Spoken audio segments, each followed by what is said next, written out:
Vemos neste Now às 7, Germano Almeida, especialista em assuntos internacionais. Germano, boa tarde. Olá, Patrícia.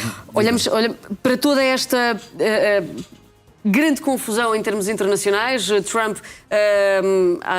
a atuar na Venezuela, a querer atuar também na Groenlândia. E começamos precisamente por esta questão do direito internacional e por todas as violações que Donald Trump, supostamente, segundo ele, o direito internacional é ele próprio, mas é só a sua moralidade que o organiza, o rege em todas estas atuações. Sim, mas vez ontem ao New York Times ele lança essa ideia, que não nos surpreende que ele pense isso, que mais que o direito internacional ele segue e apenas se autolimita pela sua moralidade.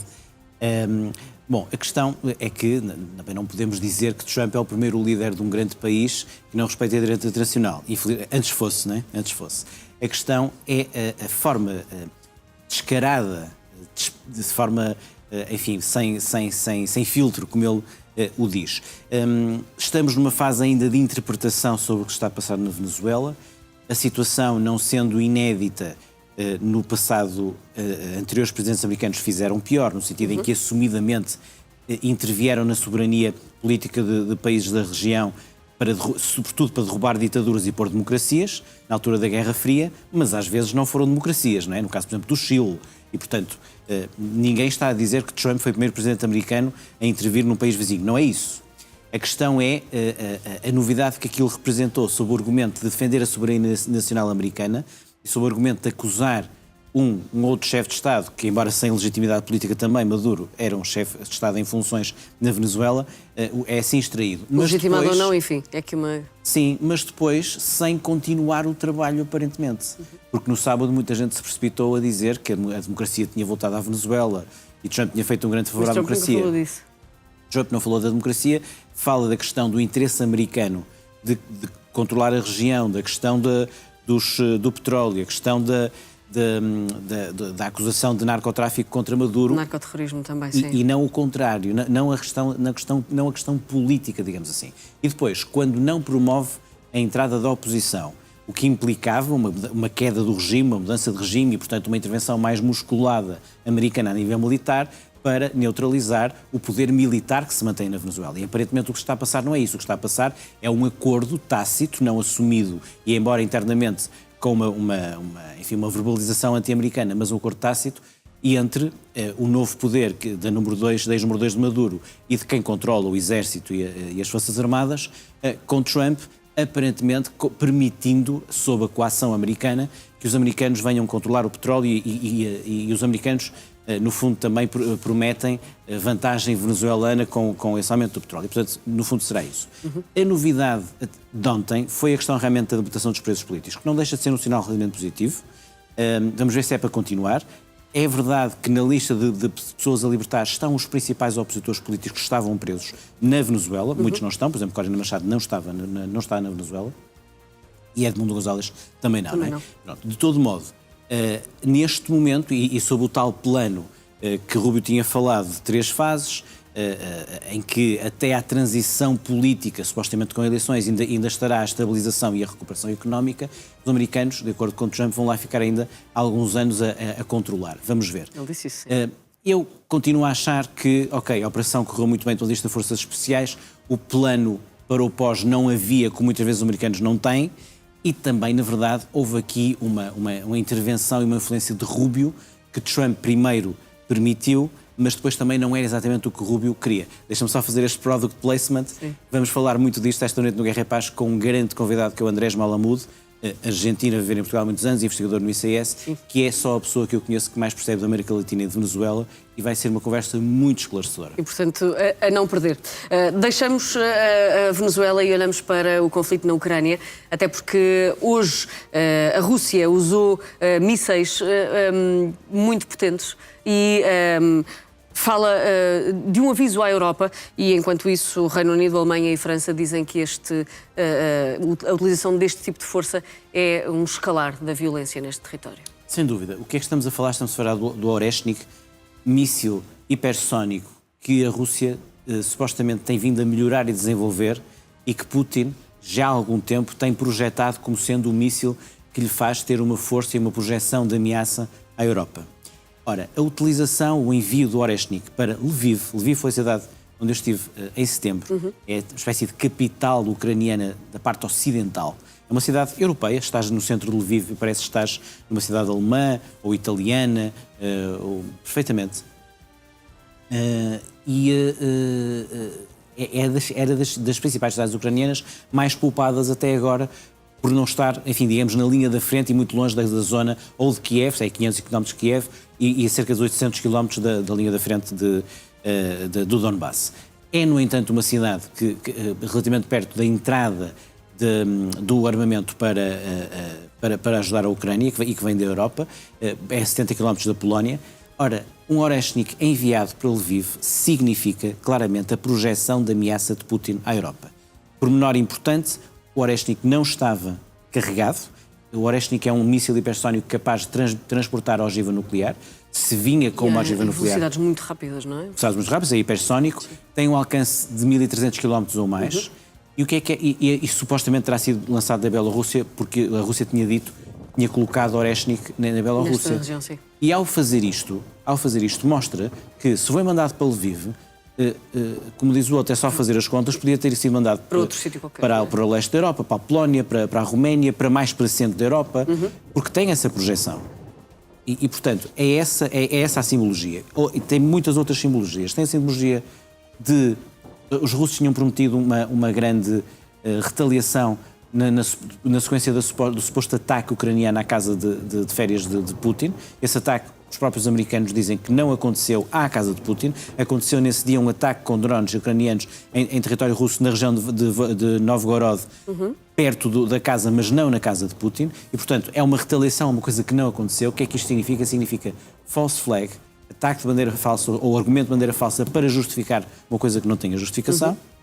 E é também uma resposta a mais coisas. É uma resposta a, depois de dias em que as baterias, a atenção estão na Venezuela pela intervenção americana, no Irão pelo que está a acontecer, agora na questão da tensão na Groenlândia, a Europa focada mais nisso, é Putin a dizer estão-me a dar cada vez mais espaço para eu fazer isto, por um lado. E também é Putin a reagir àquilo que saiu da Declaração de Paris há uns dias, que pela primeira vez por escrito, a Europa, Estados Unidos e a Ucrânia puseram por escrito as condições e os pressupostos de um cessar-fogo, o que é que cada um está disposto a fazer. E o que é que Putin, ao mandar o Oreshnik e também a atacar Kiev com 4 mortos... não está disposto a fazer nada, não é? Precisamente, é exatamente isso, Patrícia. É dizer, vocês podem entreter-se em reuniões e em fazer declarações de intenções e a escrever o que quiserem. Eu faço o que quiser também. Sobre o pós-cessar-fogo, podem fazer o que quiserem, mas não vai haver cessar-fogo nenhum.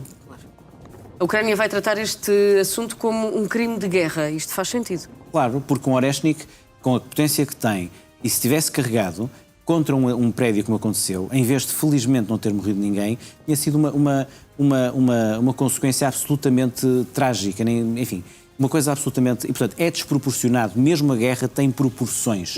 Ou seja, uma coisa é atacar com drones ou com mísseis balísticos, para lá daquilo que eu tenho dito ao fim destes anos, que é a conversa de russos e também dos pró-russos, alguns por aqui também, por aqui e por Portugal. Sim, percebemos. A dizer que eles não atacam alvos civis quando atacam alvos civis todos os dias na Ucrânia, todos os dias. E, portanto, perante essa desproporção, esta é outra, mandar um Oreshnik para um prédio em Lviv. Eu ontem à noite, repara, é preciso ter esse tipo de clareza junto das pessoas. E repara, e nós também temos essa obrigação, porque a agenda internacional está num caos tal que também nós nos perdemos nesta maionese, não é? Tu tens falado do Irão, tens falado da Venezuela, tens falado agora da Groenlândia. Não se esqueçam que a Rússia todos os dias ataca a Ucrânia. E ontem mandou a aproveitar um Oreshnik. essa falta de atenção, não é? Mandou um Oreshnik, que é um míssil, que se tivesse carregado com uma ogiva nuclear era uma desgraça de proporções inimagináveis, para uma cidade como Lviv, onde eu estava há 2 ou 3 meses. É uma cidade em que as pessoas estão a viver normalmente, andam pelas ruas, é uma cidade maravilhosa, uma cidade adorável, histórica, muito bonita, bastante cultural. E é preciso, repara, nós não nos podemos ficar pelos headlines, porque a certo ponto, e eu há 4 anos que vejo todos os dias os headlines sobre a Ucrânia, e quer dizer, e chega uma altura, olha, mais um ataque russo, não sei onde, 2 mortos. Sim, mas 2 mortos não foram os mortos do dia de ontem ou de anteontem. Foram mais 2, depois outros 2. A Europa fala a várias vozes, de resto Donald Trump em relação às questões da América também tem olhado para isso dessa forma, mas aqui na Europa e em relação à Rússia acontece um bocadinho o mesmo também, mas numa altura em que Meloni está disponível para se juntar a Macron para falar com Vladimir Putin, para reforçar e não fragmentar. Sim, foi uma posição interessante da primeira-ministra italiana. A Europa está neste momento numa fase de uma certa definição de posições, não é? A Europa está numa fase também agora, já, mais uma vez. A questão da Venezuela não é crucial para o futuro da Europa, é uma questão muito importante para Portugal ou para a Espanha, pelas ligações que temos com a Venezuela. Para o futuro da Europa, a questão da Venezuela não é muito importante. A questão da Groenlândia é decisiva, não é? Porque se fosse para levar a sério ameaças dos últimos dias, e se os Estados Unidos avançassem de forma agressiva com uma intervenção militar, era possivelmente o fim da NATO. Eu creio que as coisas não se vão passar assim. Já sei que não concordas com isso. Sim, não achas que vai acontecer? Sim, eu creio que as coisas não se vão passar assim. Há pelo menos um espaço enorme para não se passarem assim. Não há uma urgência na Groenlândia, como supostamente haveria na Venezuela, perante a forma como a administração de Trump agravou um pouco as coisas. Por outro lado, há outras formas, e por outro lado há uma posição, vamos ver. Os Estados Unidos já estão militarmente na Groenlândia, têm uma base, já estiveram muito mais. Têm forma de articular com a Dinamarca uma presença maior. A Dinamarca até agradecia. A questão está em não ser uma coisa coerciva. Depois, sim, os Estados Unidos podem alegar a Groenlândia é fundamental para nos posicionarmos de modo a evitar que a Rússia nos surpreenda com um ataque em que a rota do norte fosse preferível, porque a Rússia tem essa capacidade de navegar mais no Ártico. Isso faz sentido. E, portanto, a questão está na articulação. E vai ter cada vez mais. Eu creio que nas próximas semanas, e já está a acontecer, já houve uma primeira reunião a mais baixo nível, para a semana vai haver já ao nível da chefia de diplomacia, americanos, dinamarqueses, groenlandeses, eventualmente só com os dinamarqueses, vão na verdade, começar a articular uma forma de, por exemplo, negociar com os americanos uma maior presença militar que os americanos até podem, como fazem na Islândia, vender à Groenlândia uma certa proteção que seja também monetizada. Isto é uma hipótese. A outra fala-se, por exemplo, Trump começou até um rumor de como são só 55 mil os groenlandeses, se der entre 10 a 100 mil dólares a cada um para aceitar essa por 500 milhões ocupação. de dólares ou 5 mil milhões de dólares, que seria não é uma nada. conta bastante acessível para os Estados Unidos. Sim, não é? compravas a Groenlândia comprando cada um dos groenlandeses. Eu não acho que isso vai acontecer, por isso é que a Dinamarca diz que a Groenlândia não está à venda, etc. Pode acontecer uma coisa mais dissipada, que é um divisionismo promovido pela América, como os russos fazem na Europa, internamente na Groenlândia, dizendo, vocês, isso no fundo já começaram a fazer, não é? Vocês connosco estavam melhores, e de resto já há eram mais ricos. E de resto já há muitos habitantes que até preferiam e até se associam mais ao estilo de vida americano, não é? Certo, mas repara, mas repara uma coisa. Tu preferias viver com o sistema de saúde dinamarquês ou americano? Eu gosto de viver com o português. Pronto, mas não é? Sim, claro. Pronto. Eu prefiro viver com o dinamarquês, naturalmente. De todo modo. Neste sentido. E não sei se as pessoas têm essa noção, e eu só a tive há uns tempos, quando vi esse estudo, fiquei muito impressionado. A média salarial no Estado americano mais pobre é superior à média salarial no Estado europeu mais rico. Isto é uma coisa extraordinária. É uma coisa extraordinária. Os Estados Unidos são muito mais ricos que a Europa. Têm um problema de desigualdade tremenda, etc. Não é? E em que naturalmente a saúde é um dos... Exato. É uma das o sistema de questões. saúde é horrível nos Estados Unidos. Com a saúde, o sistema de saúde é horrível nos Estados Unidos. Não e, há portanto, sistema de saúde. Não é claro que os groenlandeses estivessem melhor se fossem americanos do que dinamarqueses. A questão tem que ser a Groenlândia a fazer isso, articulado com a Dinamarca, com os Estados Unidos. E, acima de tudo, não pode ser com uma ação militar. E, por isso, o senhor chamado Stephen Miller, que é só o número 2 do gabinete do Presidente, dizer, se nós quisermos avançar militarmente para a Groenlândia, ninguém nos vai parar, é absurdo e eu não tenho medo das palavras, estúpido. E, portanto, eu não caio como alguns comentadores aqui portugueses caem, que é tentar racionalizar e desculpar e lateralizar e dar uma latitude tremenda a tudo o que Donald Trump faz. Não. É estúpido mesmo na questão avançar com uma ameaça militar à Groenlândia. É racional os americanos terem interesse na Groenlândia, mas é estúpido A forma como ameaçarem militarmente um aliado. Porque a Groenlândia, sendo a Dinamarca, com o devido respeito, não é Venezuela. É um aliado dos Estados Unidos. Nós somos NATO, somos todos NATO. Mas mesmo com o pretexto da segurança nacional?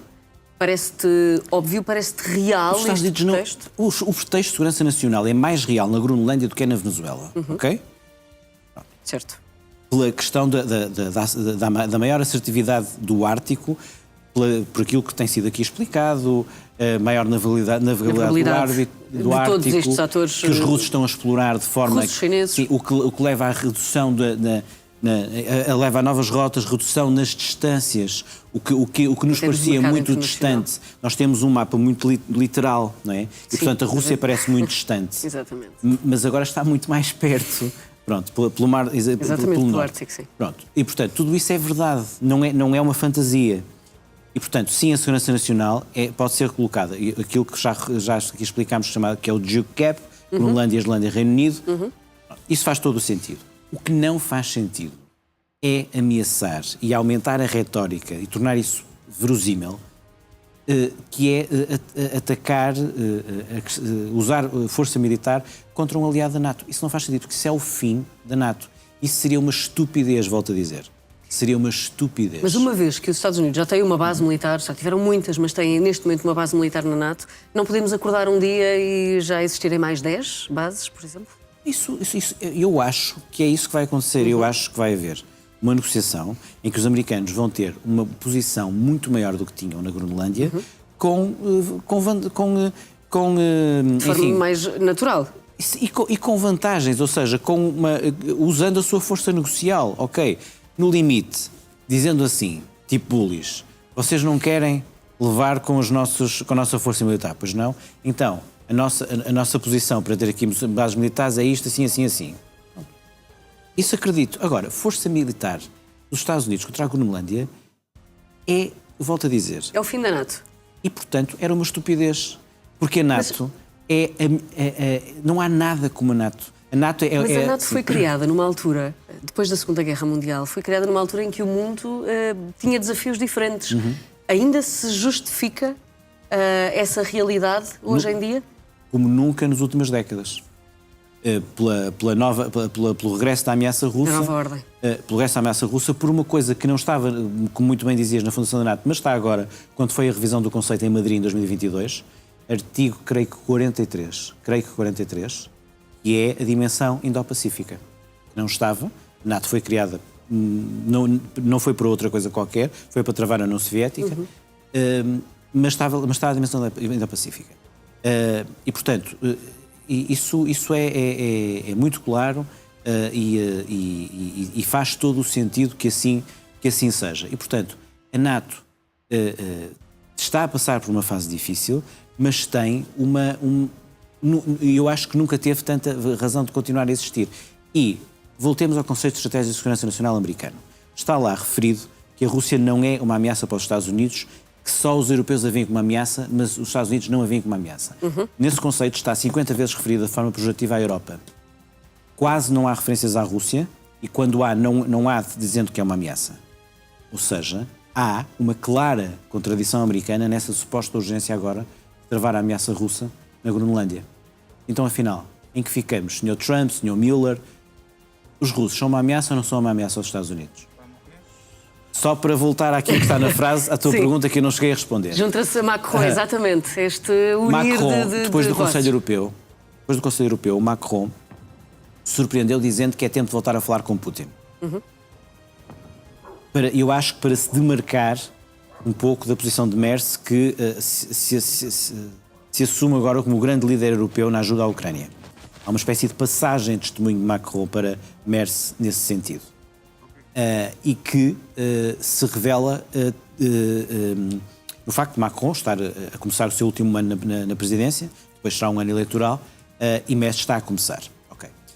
E Macron tenta então fazer isso e de algum modo surpreendeu. Meloni, que é vista entre os principais líderes europeus, entre os que contam, não é? entre a Alemanha, França, Reino Unido, mesmo a Polónia e a Itália, a Meloni é vista como a mais próxima dos americanos da atual administração, não é? Até porque ela própria também se assumiu e Claro. Trump reconhece-lhe essa proximidade e essa inteligência que já fez saber que... E é próxima ideologicamente, não é? Sim, sim. Claro. Mas tem um envolvimento com a Ucrânia acima de qualquer suspeita e que me surpreende pela positiva. Ela já é Primeira-Ministra há algum tempo e nunca reduziu o apoio italiano à Ucrânia e, portanto, isso é algo que deve ser referido. E ela diz que juntou-se a essa proposta de Macron, sim, é tempo de falar com Putin, mas diz é prematuro falar-se no regresso da Rússia ao G8. E quem é que tem promovido esse regresso? A administração Trump, que chegou a pô-lo naqueles primeiros 28 pontos da proposta de paz, quando era americano ou russo, antes da revisão. Isso, obviamente, caiu. E, portanto, foi uma coisa interessante. E eu recordo, Patrícia, que no Conselho Europeu de 18 e 19 de dezembro, a França e a Itália, de algum modo, travaram a solução de usar os ativos russos. Portanto, encontramos aqui, embora saibamos que Macron está mais próximo da Ucrânia do que Meloni, a verdade é que Macron e Meloni, França e Itália, têm alguma proximidade na noção de, ok, a Rússia tem que ser travada, mas não podemos romper completamente. É aquela ideia desde o início de não podemos hostilizar em demasia a Rússia. Tem que haver algum tipo de canal de comunicação. Portanto, enquanto Merz está a liderar com a Polónia e com os nórdicos e com os bálticos a linha mais de tudo para a Ucrânia, porque a Rússia tem que ser travada, porque senão vem aí a guerra. Começamos com os Estados Unidos, vamos acabar com os Estados Unidos, Germano. Trump já disse que não iria haver uma segunda ofensiva de bombardeamentos, mas admitiu que vai haver uma ofensiva terrestre por causa dos cartéis de droga. Certo. Eu acho que é bastante importante esta declaração a dizer que vão começar ataques terrestres com os cartéis de droga. O que aconteceu no sábado com a extração de Maduro, nós achamos que era um golpe de Estado na Venezuela promovido pelos americanos. Não foi. Foi a ação mais espetacular na via que a administração Trump começou já há algumas semanas de ataques às lanchas de narcotráfico no Mar do Caribe. E, portanto, nós não podemos esgotar as ações da administração Trump na questão da Venezuela. Elas não estão focadas na Venezuela. O objetivo de Trump não foi tirar Maduro e pôr Corina Machado. Não foi tirar o ditador e pôr a democracia. Não. Foi mostrar que, atacando Maduro, estava a seguir na estratégia de eu estou a pôr a América mais segura, é uma questão de segurança nacional, porque os cartéis de narcotráfico na minha vizinhança estão a causar esse problema.